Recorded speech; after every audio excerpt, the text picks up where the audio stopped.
La tenemos con nosotros a Manuela Castaneira, dirigente del Nuevo Más. Manuela, ¿cómo estás? ¿Cómo estás, Julián? Muy buenas tardes. ¿Qué lectura podemos hacer de esto que dio a conocer la UCA hace apenas algunos minutos?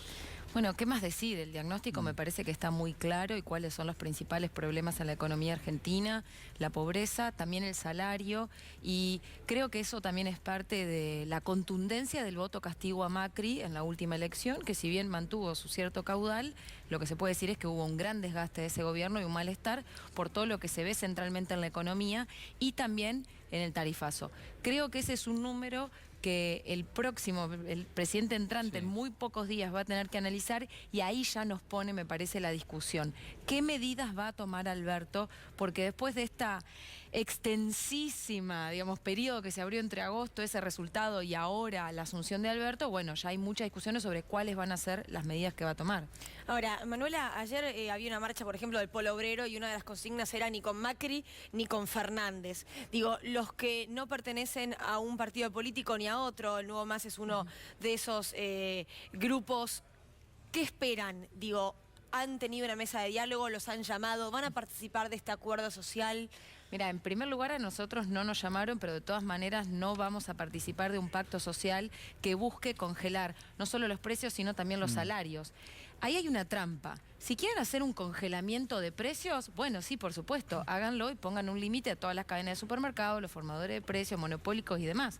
Ahora, si se busca congelar el salario, estamos consagrando un salario totalmente licuado por la inflación y por la devaluación, que ha tenido una gran pérdida de poder adquisitivo, y los principales dirigentes sindicales están diciendo que no quieren pedir ni bono a fin de año. Entonces nosotros no podemos ser parte de eso, pero sí podemos cumplir un rol muy progresivo en todo el debate, que es ser oposición por izquierda al gobierno de Fernández. Una oposición consecuente, que esté pegada a los intereses de los trabajadores y que ponga las alertas si se quiere hacer una reforma laboral o una reforma previsional. Pero si hubiese una recomposición inicial, vamos a suponer que en los primeros días de gobierno se da una recomposición de una suma fija, por ejemplo, para amplios sectores que tienen ingresos relativamente bajos, y a partir de allí sí uno se sube a lo que es una mesa de acuerdo de precios y salarios. ¿Ahí sí ustedes apoyarían? Hay que ver las medidas de Alberto todavía. Estamos todos todavía en el terreno de la especulación y, como decía, meses muy largos esperando el gabinete, las medidas y demás. A mí lo que me preocupa es que veo que hay una gran discusión sobre el rumbo de la economía, hacia dónde va la Argentina, un margen de maniobra de Alberto que tiene mucha política y muchos acuerdos con varios sectores, pero muy poco margen de maniobra en el terreno de la economía. Entonces la gran pregunta que se hacen todos es a quién le va a sacar, qué interés va a tocar, porque tenés los sectores del campo que dicen estamos en estado de alerta y movilización, no suban las retenciones. Los sectores del imperialismo y el FMI, grandes acreedores, que dicen no, a nosotros páguennos todas las deudas. Los sectores de vaca muerta que dicen mantengan dolarizadas las tarifas. ¿Y a los trabajadores qué? ¿Les piden que congelen sus salarios? No me parece. Hay algo interesante ahí, que es dos de esos tres sectores que mencionabas, dolarización de tarifas y el acuerdo con el Fondo Monetario, son problemas, y lo digo sin equivocarme, digamos, son problemas que va a recibir el gobierno de Alberto Fernández heredados del gobierno del presidente Macri. Problemas que no existían en 2015, que existían muchísimos otros: impuestos a las ganancias, economía informal, una altísima pobreza, etc. Ahora, me acuerdo algo que dijo Pablo Viró, de Aeronavegantes, que se cruzó con Kicillof y le dijo, esto lo decía Viró, casi textual, dijo: te pido disculpas, o lamento haber hecho una oposición tan dura a tu gestión, porque después vino esto. ¿Ustedes evalúan eso también, o hay una cierta paridad entre lo que pudo haber sido el último gobierno de Kirchner o de lo que va a ser el gobierno de Fernández con lo que fue el gobierno del presidente Macri?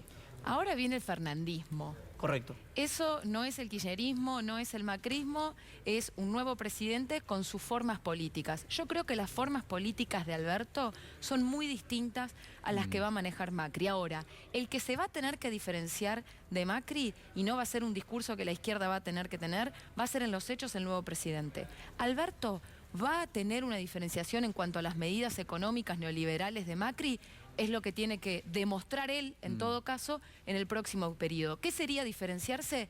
¿Van a volver a especificar las tarifas?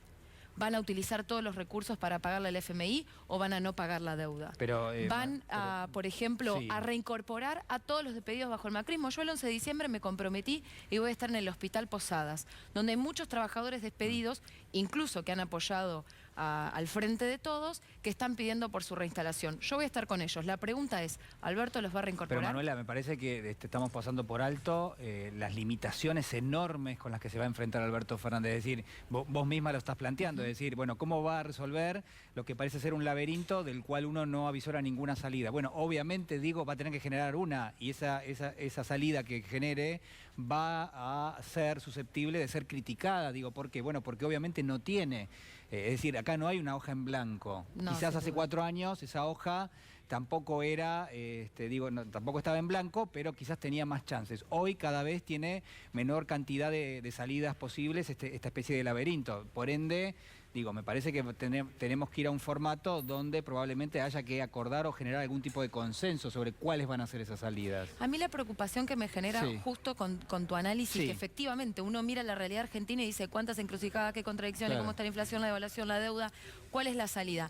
Mi preocupación es que hay un discurso muy grande de sentido común que le intenta decir a los trabajadores que la única manera de construir esa salida es si resignan salario y si son ellos los que se ajustan el cinturón. Porque no hay ese sentido común para los sectores del agro. No hay un sentido común que busque romper las reglas del juego. Vieron que se dice todo el tiempo, no cambien las reglas del juego. Si ya dijeron que las tarifas están dolarizadas, no lo pueden cambiar. Si ya dijeron que, no sé, van a pagarle al Fondo Monetario Internacional, no lo pueden cambiar. Pero a los trabajadores les dicen que pueden llegar a cambiarles la edad jubilatoria. A los trabajadores les dicen que pueden inclusive cuestionar el mecanismo de la paritaria. Mi pregunta es entonces, ¿por qué siempre tienen que ser los trabajadores los que la paguen y las trabajadoras? Y ahí es donde creo que la izquierda tiene que hacerse fuerte y seguir la experiencia que hicieron, por ejemplo, los residentes y concurrentes de la capital, a quien les mando un abrazo y un saludo y una felicitación, porque lograron doblegar una medida flexibilizadora que ponía en juego su futuro, el de la salud y el de muchos sectores de la población, luchando. Sí. Gracias, Gracias, Manuela, Manuela. por haber